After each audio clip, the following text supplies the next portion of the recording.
Good evening, ladies and gentlemen.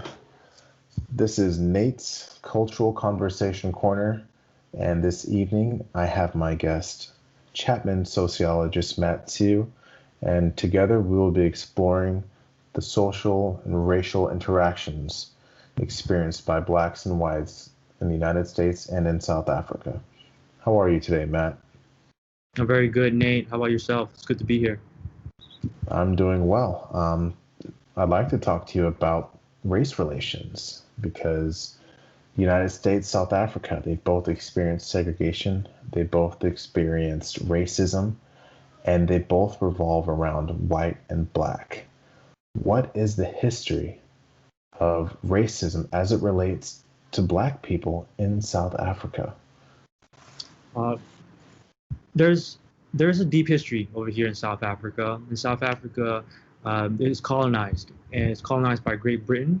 And what happened is that they had more resources, and they kind of developed this city into the way that the outside world sees it today. Very Western influenced, and a system involved, uh, a system that kind of favored the people who colonized the South Africans, and only until recent times where you see the minority group, the blacks, kind of take political power, but the whites still hold economic power over here in South Africa. How about over there in the United States? Well, as most of us will know that blacks in America were brought over as slaves, and then after the Civil War, or even during the Civil War in 1863, all the slaves were freed by the Emancipation Proclamation signed by President Lincoln. And there was a Reconstruction period that was supposed to help get black people back on their feet in society, but it was met with a strong, harsh resistance by the white majority. And then from there, we see that feed into Jim Crow laws. We see that feed into systemic segregation, even though apartheid itself was ruled unconstitutional by the Supreme Court in 1917. It's interesting looking at the timeline for apartheid being established in South Africa while looking at the timeline of the civil rights movement in the United States. And even though there is a window of less than 20 years, we have two opposing events that happen in both of our countries. Well, right now, there's still lasting racial undertones, even though, racism is supposed to not be around anymore. What kind of lasting implications have you seen post-apartheid in South Africa? Mm. Over here in South Africa, the ramifications are profound, absolutely, especially with the implementation of apartheid from 1948 all the way to 1994. It happened in a very controversial time in human history because that's just after World War II. And World War II, the world was finally introduced to what racism can actually do to society, with Germany and the type of violence and hate that the humans are actually capable of. In 1948, all the way to 1994, the apartheid was, in a nutshell, racism and racial segregation made legal. And the justification behind it was that whites were the racial minority over there in terms of numbers, and they kind of felt threatened to lose their jobs, culture, and language to the black majority group. So at the time, the people in power who were the whites, they they kind of set aside a bunch of laws to maintain power in society over here, and their legislator was passed because their justification said that it was apparent that this law would call for equal development, for freedom, or for culture expression. But the way it was implemented, there was no freedom involved, and there was no cultural expression that was allowed to be expressed, especially by the minority groups here in South Africa. We see very harsh type laws that were passed in especially in the middle of the apartheid era. Uh, Prohibition of mixed marriages in 1949, Immortality Amendment in 1950, and the Separate Representation of Voters Act in 1951, all of which are very notable in apartheid history, and we definitely see ramifications of that here today in 2020. That's What's interesting. there in the U.S.? Well, I think the biggest difference, at least if I'm making a comparison between the two, is where in South Africa, this apartheid was like a legal establishment of racial practices, while here in the United States, it's it's more of a systemic. So legally, it wasn't necessarily recognized as being racist, but it was socially there was a social racist attribute that kind of drove it into that racist sphere because the Voters' Rights Act in 1964 was not the first of, you know, civil rights movements like legislation, but it had to be there to establish that there are boundaries to things that people can make racist. And it's it's it's still felt when we make this shift towards civil rights era to now, and we're looking at the outcomes of the Black Lives Matter protests, we see some of those systemic actions starting to present themselves again. Here in the United States, we definitely have a negative history when it comes to the police and African Americans. And from pre Civil War times, they were there to catch slaves. Post Civil War, they were there to, in times, enforce segregation. And it's been a long period of reform after reform to try to weed away some of those actions that were, explicitly racist. But I think what we're starting to notice is there's still some implicit racist residuals that are playing across our country right now, and more people are seeing it. How have the Black Lives Matter movement protests affected race relations in South Africa? Uh, Black Lives Matter movement has become a global phenomenon for the banding of unequal treatment for the Black community. And in South Africa, there's a deep history with police brutality and Blacks in South Africa. One notable moment in time that happened in South Africa was October 15th in 1985.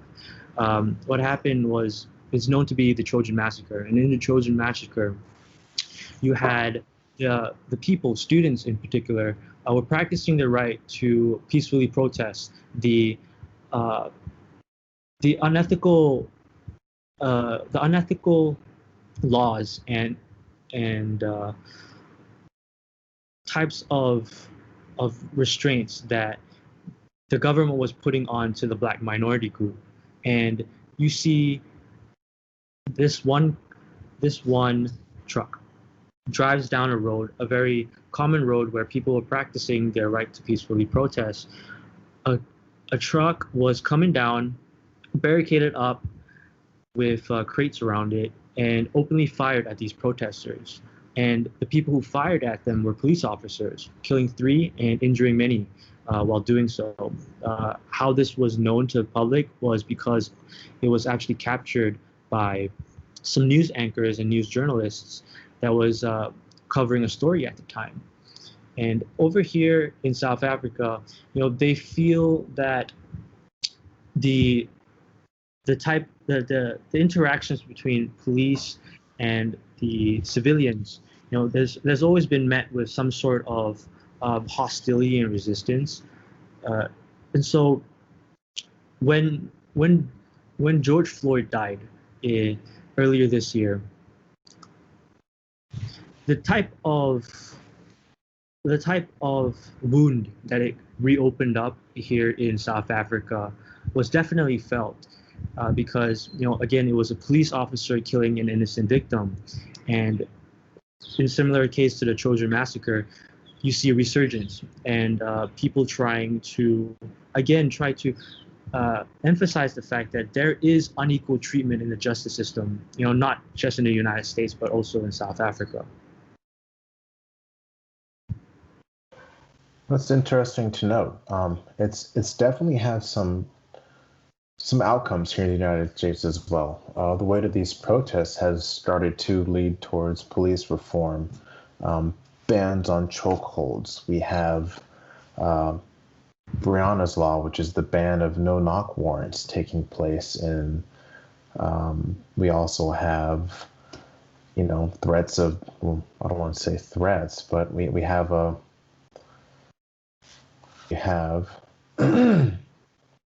plans to reduce and or redirect funding from police departments to minority communities. And with that, though, there's also been kind of a cultural conflict between those who don't see racism as an issue in the United States and those who feel that it's there, or at least its ghost is there, and it still haunts our country from within. Have there been any changes that have taken place, be it specifically with the police departments or within the government itself in response to the Black Lives Matter protests in South Africa? Oh, absolutely. Again, with with all of these systemic problems that you have in these independent states, it's incremental change.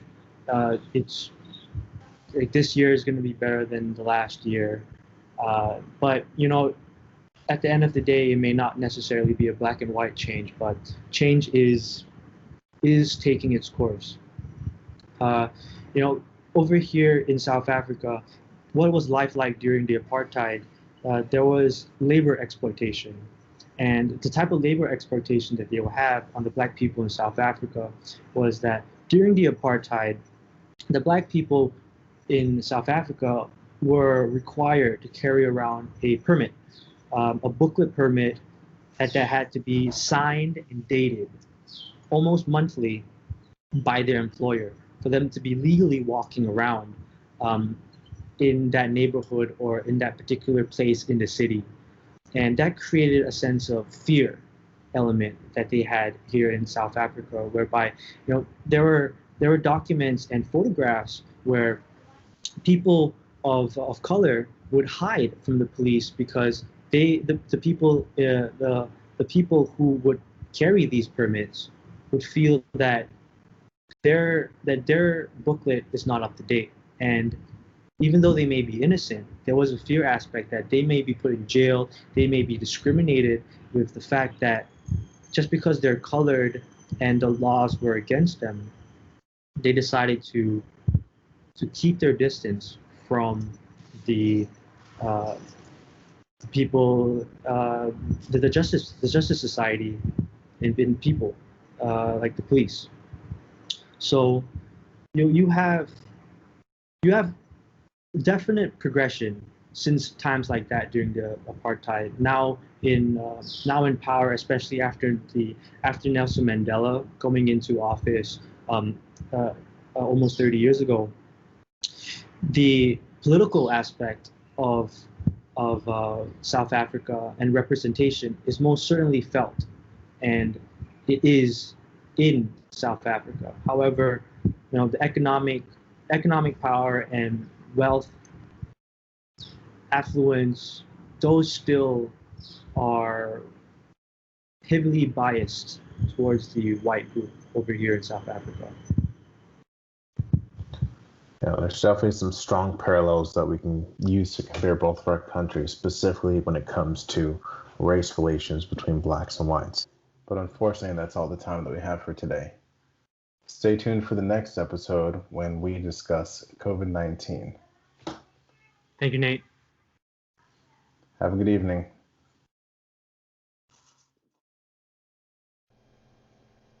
This is part 2 of my conversation with Chapman sociologist Matt Siu.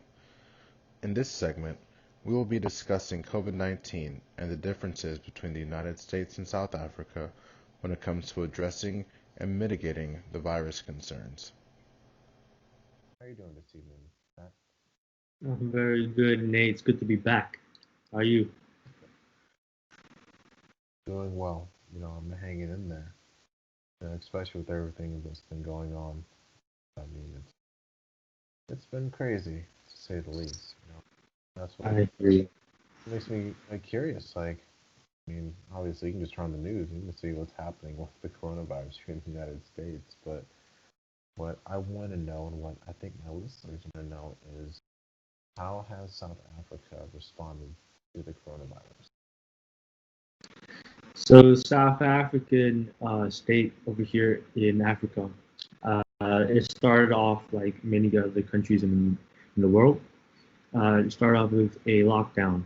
The lockdown happened for about a month here as well.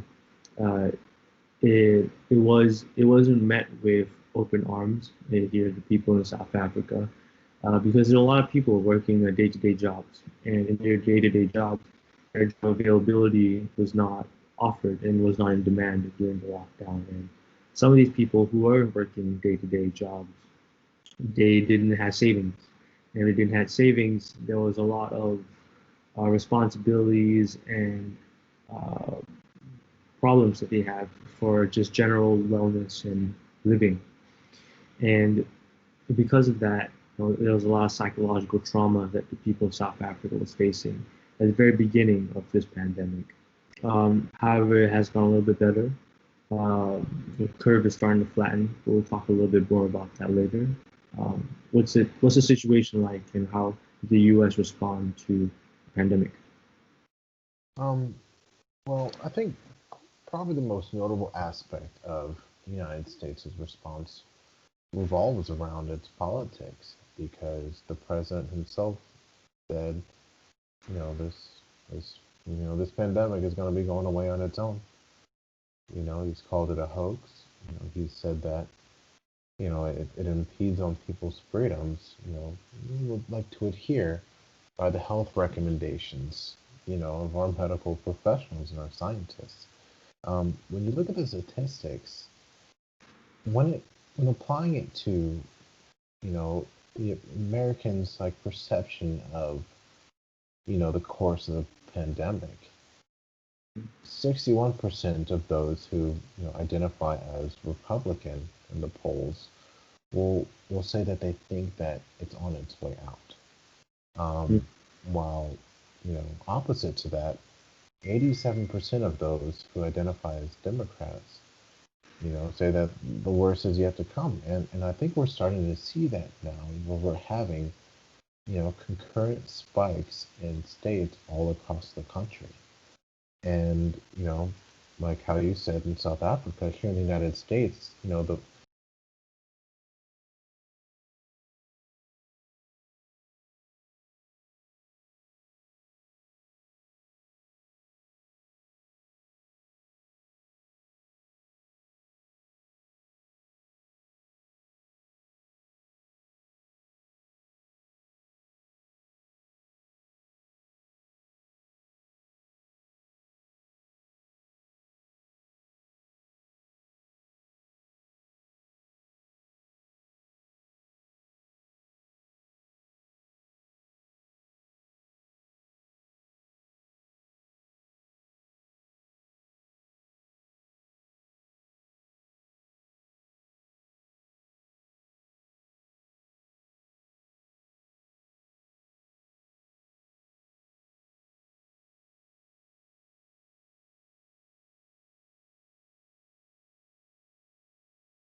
you're going to see more of a less of an ability to adequately abide by some of these restrictions, because if you live in a house with more people, with more of your family, you're going to have more of a spread, which I think is interesting, because you brought that up, with the spike in South Africa.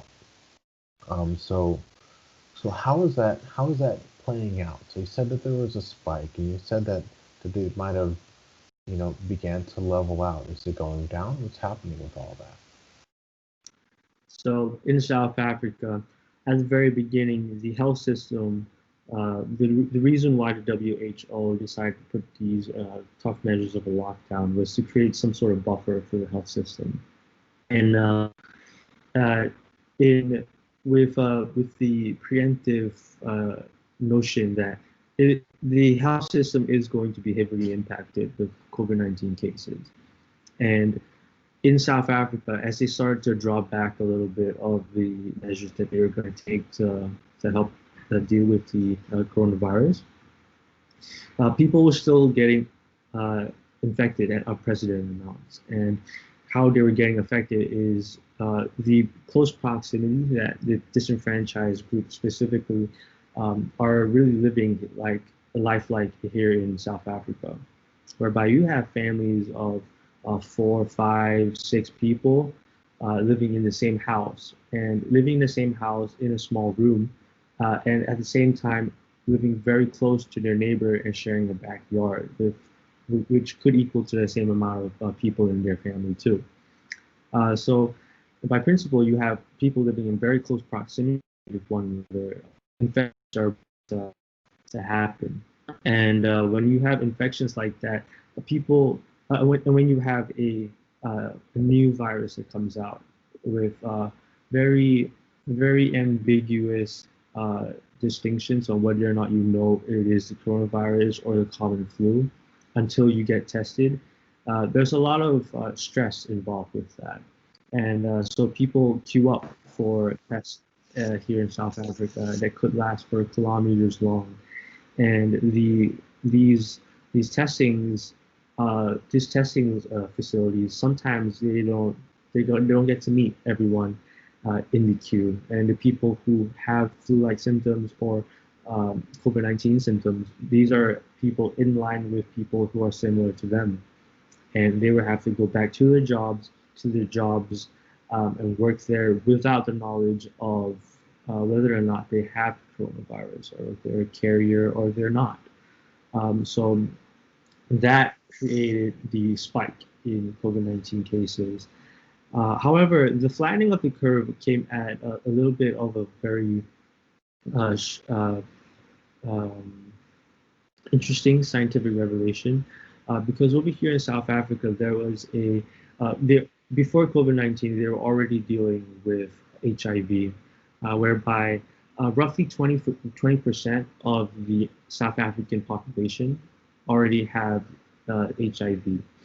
And South Africa currently is the HIV, it has the world's largest HIV epidemic, and at the same time, it's also the COVID-19 epidemic center. So the idea that scientists were trying to draw on how a herd immunity kind of developed and how the South Africans were able to flatten their curve without any use of scientific intervention was that the people were just already exposed to more of these pathogens and viruses in general in their society and the places that they live, creating some sort of robust immune system, you could say, for people to deal with COVID-19 a little bit more effectively. Uh, Over there in the United States, understand that there is some sort of polarity between the two political sides, and how sometimes people are looking at wearing a mask and wearing and doing and practicing social distancing measures and starting to identify that as more of a political statement rather than a scientific measure, science-based measure to fight against the coronavirus. What is your take on that in the United States? Well, you know that we Americans love our freedoms. Mm. We definitely place, a lot of value in independence and, personal sovereignty when it comes to decisions that we make. Um, Americans don't like being told what to do, I guess you could say.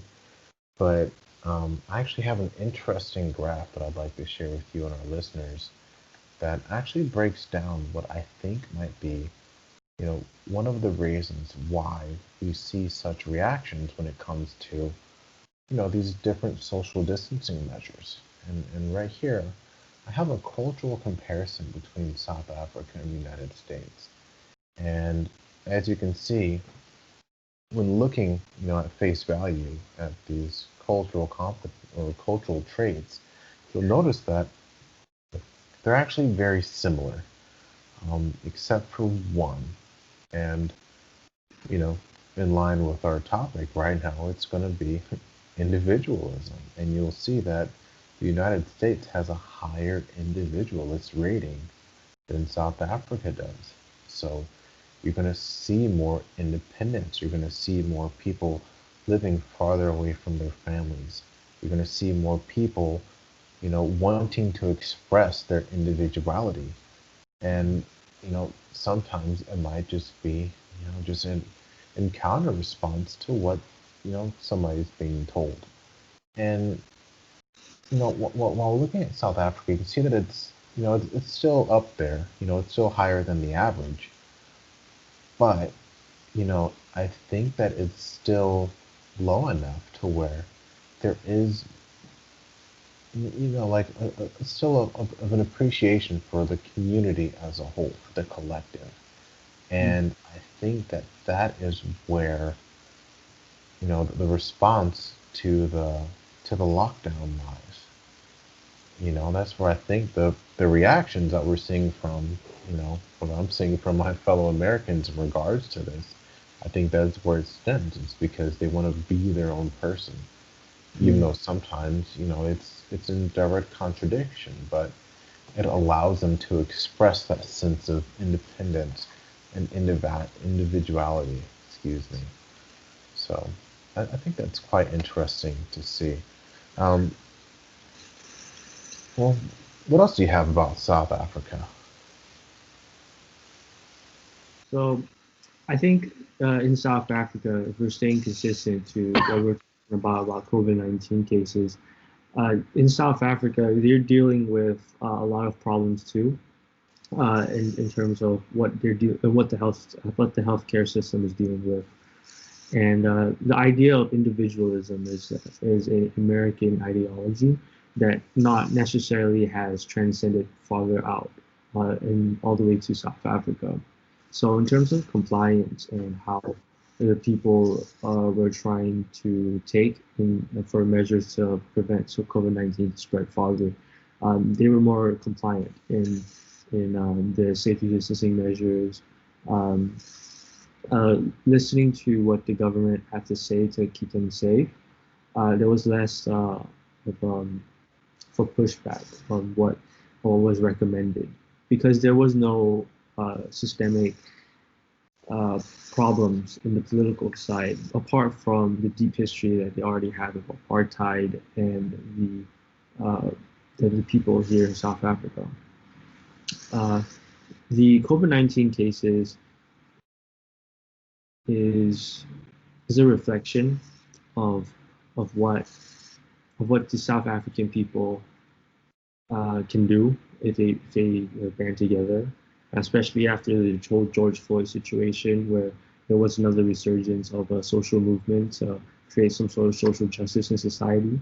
I feel that South Africans are starting to band together a little bit more and work towards a common goal. And that common goal was to work against that greater enemy, COVID-19 cases, COVID-19, excuse me.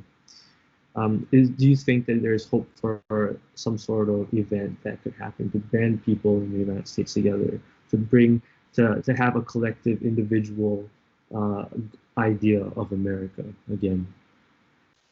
Well, looking at, how strongly politics has influenced our country's reaction to the coronavirus pandemic, I Mm, think that it's going to have to be something that revolves around the politics itself. I don't think that right now, in light of, just the heightened divisions that we've experienced in our country, that there is going to be anything more influential than a power play by a political party. And we can kind of see this being worked in with social media and the influences that it has on people's perceptions of the coronavirus because there's anti-vaccination conspiracies. There's people thinking that Bill Gates is going to put microchips in their bodies. We have fake news conspiracies about the efficacy or the reliability of the mandates that the CDC puts out. But then we also have um, the perpetuation of some of this information by those in politically conservative outlets. And it literally pushes our country in the opposite direction. So, considering that we've just had a major election, um, and the person that is the president elect has already started to build a plan to address this coronavirus pandemic, I think that that's going to be the only thing that it's not necessarily going to be a unifying something unifying. It's not going to be an event that shows how people can pull together, but it's got to be a politically influenced motive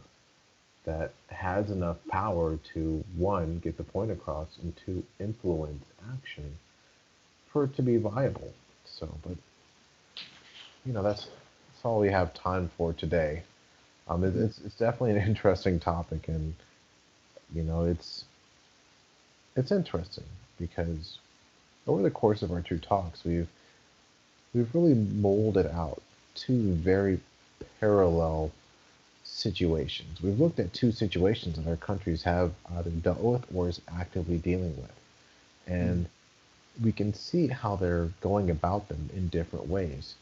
But there's still some similarities that you would think would be less of something that would be noticeable, but it's there. And I mean, I'm curious to see what the future brings for for all of us. So, thank you, Matt. It's been great having you on the show. Thank you, Nate. It's good to be here. Fantastic. And thank you, ladies and gentlemen, for taking part in Nate's Cultural Conversation podcast. And I hope you enjoyed our talk.